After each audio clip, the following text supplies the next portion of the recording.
púpọ̀ nínú àwọn ènìyàn ló ń dojúkọ ìṣòro kan tàbí ìkejì tí kò mọ̀ pé nípasẹ̀ aya tí òun fẹ́ tàbí ọkọ tí òun fẹ́ ni àwọn ìṣòro yìí ló ń gbà wọnú ayé òun.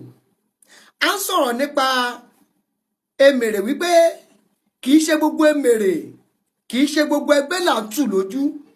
Ọ̀pọ̀lọpọ̀ kọ́ọ̀lù ni mo ti gbà táwọn kan tó ń sọ̀rọ̀ ẹ̀rí àwọn tó ń fi àwọn eléré àti emèrè tó fi wọ́n ṣèjẹ nìyẹn. Àwọn ni gbogbo ẹgbọ́n mi dáadáa, gbogbo emèrè gbogbo eléré kọ́ là ń tù lójú. O gbọ́dọ̀ jára ẹgbà. I'm still on my point torí pé mo mọ ohun tí mò ń sọ. Èmi ò sí níbi tí wọ́n ti fi gbá kan bọ̀ kan nínú. Kò sóhun tí mo fẹ́ gbà nígbà tí o bá wà nínú ìṣòro for so long. Ohun tí èmi fẹ́ ni kó o rí ìdùnnú àti ayọ̀ nínú ìgbéyàwó rẹ. Èmi ò sọ eléyìí láti dẹ́rù bà ẹnikẹ́ni. À ń sọ eléyìí láti lè jẹ́ kó o mọ irú ìpele tó wà.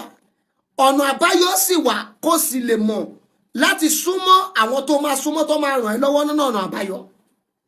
Ẹgbẹ́ ohun tí mò ń sọ fún yín, púpọ̀ nínú àwọn ẹ̀dá ohun tó ń dojúkọ nípasẹ̀ ìyàwó tàbọ́kọ tó fẹ́ ni.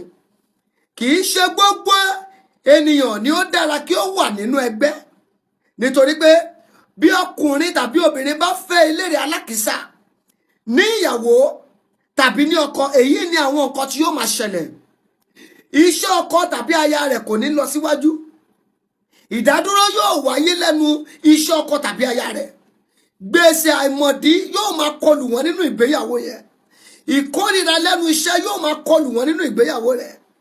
Bẹ́ẹ̀ ni sà, bí ọkùnrin kò bá tètè mójútó ọ̀rọ̀ ayé rẹ̀, àbí tí obìnrin ò bá tètè mójútó ọ̀rọ̀ ayé rẹ̀, àwọn nǹkan wọ̀nyí ó lè sọ ẹni tó mọ̀ ọ́ ṣe kó sọ di ẹni tó mọ̀ ọ́ ṣe.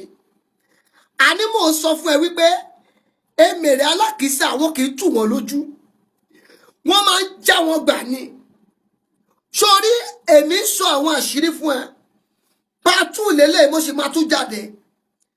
Ṣé rí ẹ̀yin tí ẹ̀ ń kọ́mẹ̀tì sábẹ́ fídíò wa? Ẹ ṣe ìtúwọ́ náà sọ yẹn tó bá jẹ́ lótìtọ́ ni Ọlọ́run bá dá ẹ lẹ́jọ́. Ẹ wò nọ́mbà tèmi kò yípo padà 08054 353629. Bọ́rọ̀ bá ta kókó lórí ìràwọ̀ àfọ̀ tútù. Àwọn nǹkan kan wà, àwọn àṣírí kan wà tí mo sì máa jù. Ẹ ṣí àfídíò ẹjọ́ wọ ìgboro lọ. Kì í ṣe gbogbo emèrè là ń tù lójú. Kì í ṣe gbogbo eléré là ń tù lójú. Ṣé gbogbo ẹgbẹ́ là ń tù lójú. Àṣírí ìràwọ̀, mystery of star.